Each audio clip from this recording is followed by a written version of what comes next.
Bueno, vamos a entrar en la tercera etapa. Voy a compartir el archivo que veníamos trabajando.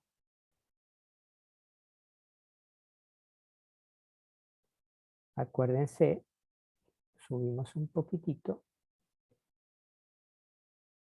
Estamos ahora por entrar en la tercera etapa. Los evangelistas escribieron, ¿sí? Y aquí, con respecto a esta tercera etapa, etapa 3, vamos a escribirlo acá.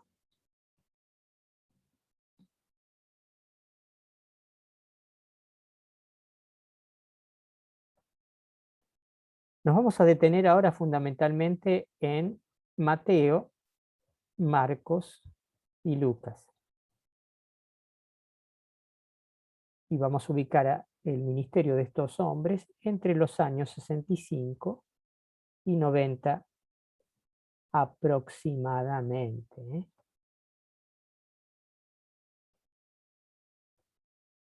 Hasta acá me siguen. Pero bueno, antes de entrar en cada uno de ellos, en particular, nos vamos a confrontar con el hecho de que tenemos 3 libros que tienen en común algunas de las cosas que ya hemos visto, ¿no?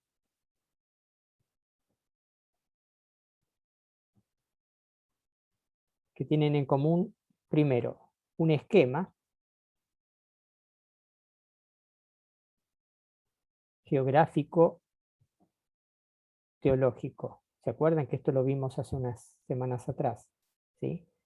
Tienen un esquema común geográfico y teológico. Los 3 hacen derivar el ministerio de Jesús de Galilea a Judea. El grueso del ministerio es en Galilea y luego la última parte en Judea. Tienen en común un esquema geográfico teológico. La geografía no es un dato simplemente histórico, es también un dato significativo desde el punto de vista de la fe. Por ejemplo, ¿quién estuvo ayer en misa? ¿Se acuerdan cómo empezaba el Evangelio de ayer? Marcos capítulo 7 u 8, era el principio del capítulo 7, del capítulo 8 o fin del 7.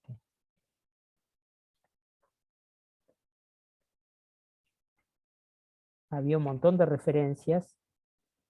Sí, capítulo 7, 31. Cuando Jesús volvió de la región de Tiro, pasó por Sidón y fuese al mar de Galilea, atravesando el territorio de la Decápolis. Tenemos 4 referencias geográficas. Esas 4 referencias geográficas, 3 de esas 4 referencias geográficas son tierra pagana. Solamente el mar de Galilea, sí, está en tierra judía propiamente dicha. Entonces les decía, tenemos 3 libros que tienen en común un esquema geográfico teológico. Segundo, tienen en común hechos de Jesús y dichos de Jesús, como recién lo estábamos viendo. Y prácticamente tienen en común un lenguaje, o sea, un estilo. Distinto, acuérdense, muy distinto, cuando ustedes leen el Evangelio de Juan, que seguramente han leído o escuchado muchas veces, uno entiende que el Evangelio de Juan se distingue o se distancia de estos 3 evangelistas o 3 evangelios, tanto en lo que es el esquema geográfico teológico.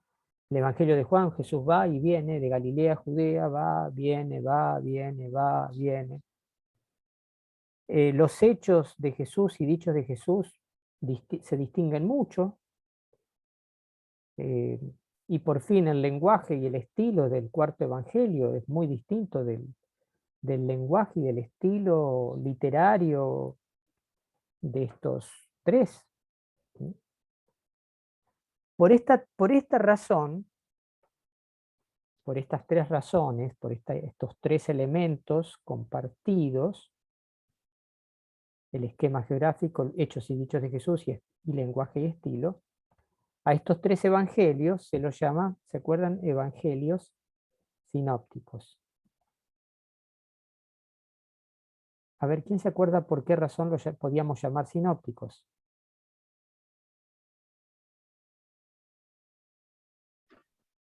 No, no es algo así como que, porque es como que tiene en paralelo, se pueden poner en paralelo, como se pueden poner Exacto. los sinópticos. O sea, se los puede encolumnar en columnas paralelas y leer de una sola mirada. De hecho, la palabra sinóptico es óptico, ¿eh? Óptico, uno va a la óptica para hacerse los anteojos, ¿no? Óptica tiene que ver con ver. Y sin es simultáneamente. Ahora bien, ¿hasta acá me siguieron? Esto que acabamos de ver, estos tres libros tienen en común, a esto se lo suele llamar hecho sinóptico. Ven acá arriba. A estas, yo acá fui al hueso, al núcleo de lo que es el hecho sinóptico. Tres libros que tienen en común un esquema, el mismo esquema, hechos y Jesús y dichos de Jesús y un lenguaje y estilo. Esto se llama, a esto lo llamamos el hecho sinóptico, que es un hecho de naturaleza literaria. A ver, naturaleza.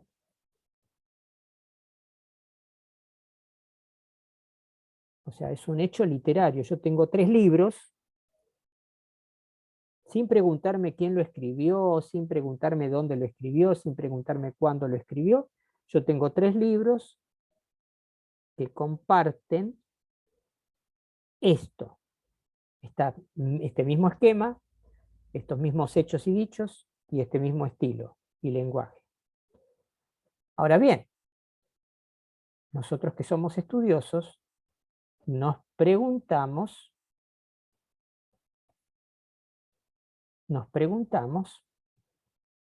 cosas frente a este hecho sinóptico. ¿El qué nos preguntamos? Lo voy a decir así. ¿Quién se copió de quién? Padre, ¿me van a decir que se copiaron? Sí, algunos se tuvo que haber copiado, de otros, porque no se explica. No se puede explicar.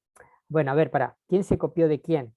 Vamos a explicarlo de otra manera, o decirlo, ¿cuáles fueron los procesos, vamos a decirlo de manera más científica, ¿no? ¿Cuáles fueron los procesos de interdependencia literaria, bueno, que nos permiten explicar el hecho sinóptico? Decir interdependencia literaria es una forma de decir quién se copió de quién.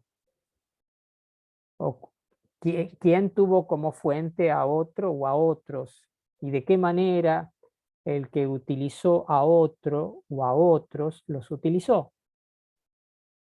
En qué fue siguiéndolo literalmente y en qué fue cambiándolo, corrigiéndolo, modificándolo, etc. Pues bien, esto que acabo de decir, quién se copió de quién o cuáles fueron los procesos de interdependencia literaria que nos permiten explicar el hecho sinóptico, a todo esto se lo llama problema sinóptico. Entonces teníamos antes el hecho sinóptico, que es un hecho, el hecho sinóptico es un hecho literario. El problema sinóptico es un problema de naturaleza histórica.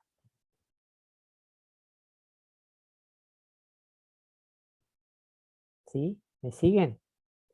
No es un problema, no es un hecho literario, es un... Así que acuérdense esto, es muy importante esta distinción. Hecho sinóptico, que es tres libros concuerdan en el esquema literario, concuerdan en los dichos, o sea, en el material, tanto de dichos como de hechos de Jesús, y en el estilo, en el lenguaje, ¿sí? Concuerdan entre sí. No sé, no digo que sean idénticos, hay un fenómeno de concordancia. Ese es el hecho. Frente a este hecho nos preguntamos, bueno, ¿este hecho cómo se explica? O sea, cuando nos preguntamos cómo se explica, ¿no? Salimos del hecho, de la observación del hecho, para indagar, para que ese hecho nos problematice. Por eso llamamos a este tipo de preguntas problema sinóptico. Y es un problema histórico. O sea, qué cosas, cuáles fueron los procesos históricos de interdependencia literaria que nos permiten explicar justamente que haya tres libros con características tan semejantes. Pues bien, en tercer año vamos a ver esto mucho más en detalle, pero ahora simplemente me voy a detener en cuál es la teoría que mayor adhesión tiene entre el mundo de los especialistas de los estudios bíblicos.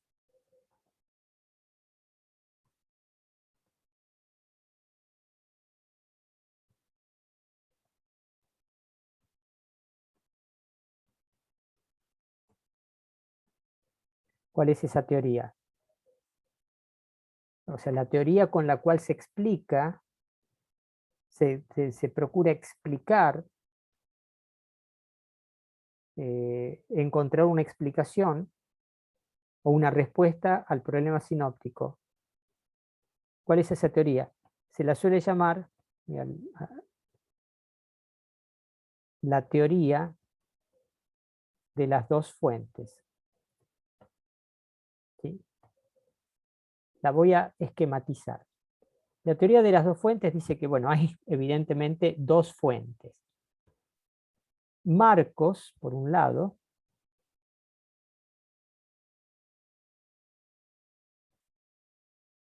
Marcos sería el evangelio más antiguo, y Marcos habría servido de fuente a los otros dos evangelios sinópticos, dicho de otra manera, o dicho burdamente, Mateo y Lucas habrían tenido ante sus ojos el texto de Marcos y se habrían copiado en gran parte del texto de Marcos. Por eso entonces hacemos así. Añadimos ponemos acá abajo Mateo y Lucas. Y vamos a poner una flecha desde Marcos a Mateo y de Marcos a Lucas. A ver, una forma. Hay una flechita. Ponemos una flechita. Esto indica entonces que de Marcos es fuente de Mateo y... Perdón. Profe, incluso con otros textos apócrifos, ¿sigue siendo el más antiguo Marcos? Los textos apócrifos en general son posteriores a los evangelios sinópticos y al evangelio de Juan. Los evangelios apócrifos difícilmente, a ver, estoy haciendo una simplificación porque hay muchos evangelios apócrifos, pero en general son del siglo II. ¿Sí? O sea, y responden a preguntas que las comunidades cristianas se hacían en el siglo II, ya 100 años después de Cristo. O responden también, en algunos casos, a comunidades cismáticas o heréticas. Dentro del cristianismo del siglo II y el siglo III comenzó a haber ya comunidades que de alguna manera no seguían el mensaje de Jesús tal como, como Jesús lo había enseñado, ¿no? Bien, ahora bien, sigamos un poquitito. Cuando uno lee los tres textos, uno descubre que evidentemente Mateo y Lucas en muchos textos siguen a Marcos, pero hay materia de Mateo y de Lucas que no está en Marcos. Por ejemplo, el Sermón de la Montaña, que está en Mateo, capítulo 5 al 7, ¿se acuerdan? Que empieza con las bienaventuranzas, felices los pobres, ta, ta, ta. Está en Lucas bastante parecido, más corto, pero prácticamente lo que está en Lucas es igual a lo que está en Mateo. Y no está en Marcos. ¿De dónde lo sacaron Lucas y Mateo, eso que no lo sacaron de Marcos? Ahí también, por ejemplo, el relato del centurión, la curación del centurión, del siervo del centurión o del hijo del centurión. Él, con las palabras, Señor, no soy digno de que entres bajo mi casa, ta, ta, ta. Eso está en Mateo y está en Lucas, pero no está en Marcos. De allí se postula la existencia de una fuente, lo vamos a poner aquí arriba,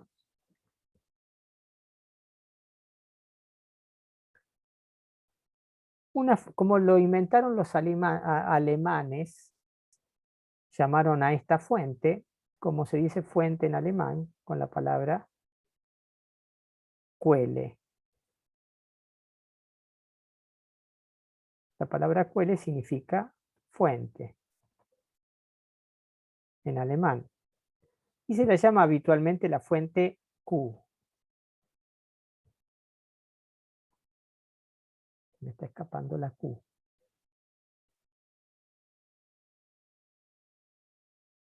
Entonces, establecemos otra rayita.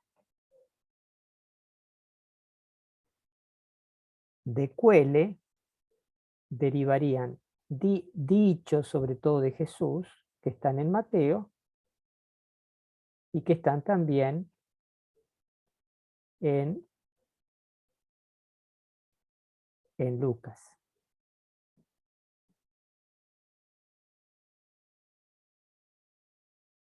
¿Me siguen? Por eso se llama teoría de las dos fuentes, porque fundamentalmente Marcos y Q o Quelle serían fuentes de Mateo y de Lucas. Ahora, a esta teoría de las dos fuentes hay que añadirle, hay algunos textos que están solo en Mateo y algunos textos que están solo en Lucas. Para ello se postula la existencia de que hubo una fuente, la llamamos así, la fuente M, que es el bien propio de Mateo, o la fuente L,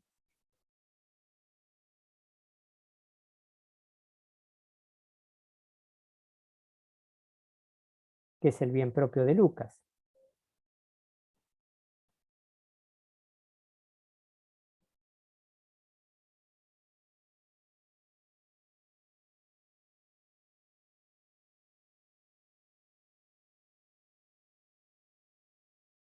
Hacemos también una limita. A estas fuentes, M o L, se la llama también el bien propio M, o en alemán Sondergut M, y lo mismo bien propio L o Sondergut L.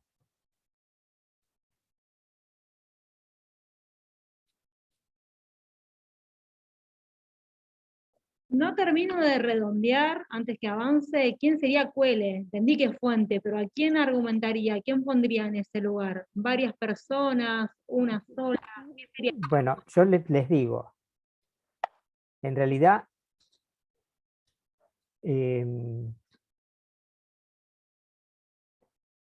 justamente la existencia de una fuente llamada Q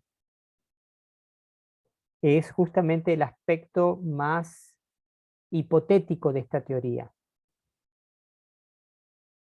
Acuérdense que una teoría no es ciencia cierta, absolutamente probada y demostrada.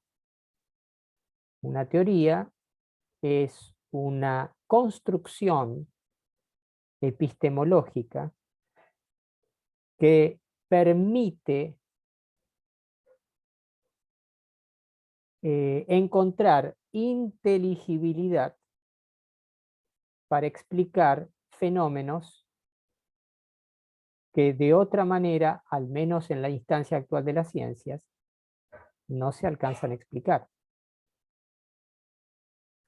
Repito, por ejemplo, la teoría de la evolución. ¿Es una teoría o es ciencia cierta? Una teoría. Es teoría. Ahora, es una teoría aceptada, ¿por qué? Porque permite encontrar explicaciones a fenómenos o a preguntas que actualmente nos hacemos. Por ejemplo, la evolución de las especies, los huesos que encontramos a través de las excavaciones arqueológicas. Entender de alguna manera la historia de los animales y también la historia del hombre. Pero la teoría de la evolución, no, a ver, la única manera de poder demostrar fehacientemente y sin ningún tipo de dudas de que ha habido sería inventar un túnel del tiempo para poder viajar en el tiempo y seguir concretamente los procesos evolutivos que se dieron en la historia de las especies. De una manera, ahí sí uno podría hacer una observación real con el instrumental de observación que tenemos. Porque bueno, estamos hablando de una teoría que permitiría explicar, digamos, explicar fenómenos vinculados a las ciencias de la naturaleza. Bueno, acá también, esto es una teoría. Ahora bien, ¿esta teoría tiene todas las respuestas? No, porque en realidad es teoría. Pero a ver, ¿qué se dice de la teoría de la fuente Q? Q, la fuente Q, se la suele llamar la fuente de los dichos de Jesús. O sea, habría una serie de dichos jesuánicos elencados a través de algún criterio. Pero ¿tenemos el texto de Q? ¿Lo hemos encontrado? No. Les cuento, hay una película, que no sé si ustedes vieron, la película se llama Estigma, y supuestamente una mujer recibe los estigmas, pero no era creyente, y cuando entraba como en trance empezaba a escribir en la pared. ¿La vieron? Escribía en la pared frases que, bueno, supuestamente parten del hecho de que esas frases que escribía eran las frases ocultas de Jesús, que habrían sido escondidas por la iglesia, que quería esconder para defender sus privilegios, esconder dichos que Jesús había dicho que pondrían en tela de juicio algunas de las praxis eclesiales. Miren, para poner en crisis muchas de las praxis eclesiales de hoy, nos alcanzan los evangelios sinópticos y nos sobran. Porque si dijéramos que vivimos todo el evangelio, estaríamos mintiendo. Entonces, la fuente Q es una fuente de dichos de Jesús, según la teoría de las dos fuentes. Algunos dicen, bueno, tal vez algunos de estos dichos se transmitían simplemente de manera oral, pero da la impresión de que ya estaban agrupados en algún tipo de texto por la agrupación que se ve, por ejemplo, de los dichos del Sermón de la Montaña en Mateo y en Lucas. Y además, les cuento, cuando se encontró el Evangelio de Tomás, un texto apócrifo que se encontró en un evangelio de naturaleza gnóstica, o sea, responde a ideas del gnosticismo, se encontró, creo que en Nag Hammadi, no recuerdo el año exacto, pero fue encontrado en el siglo pasado, el siglo XX. Bueno, ¿en qué consiste el Evangelio de Tomás? Consiste en dichos de Jesús elencados, así, como dichos de sabiduría, en base al Evangelio a una frase del Evangelio de Tomás, se basó el famoso Dan Brown para el tema del Código Da Vinci, el libro que escribió el Código Da Vinci, para decir que María Magdalena era la esposa de Jesús y había tenido un hijo con Jesús. Y bueno, ¿me siguen? Ese libro que se llama El Evangelio según Tomás es un elenco de frases supuestamente de Jesús, pero evidentemente si uno los lee, todo eso está publicado, no es que se fue escondido ni tapado por la iglesia. Siempre se supo la existencia, nada más que no teníamos textos parciales, porque a nadie le interesó guardar el Evangelio de Tomás, porque era un delirio en muchas de esas frases. En realidad no es el Evangelio de Tomás. Tomás no escribió ningún evangelio. La referencia a Tomás es una referencia seudónima o pseudoepigráfica. Bien, entonces, hasta acá llegamos hoy. Ya es bastante. ¿Sí? ¿Tienen alguna pregunta?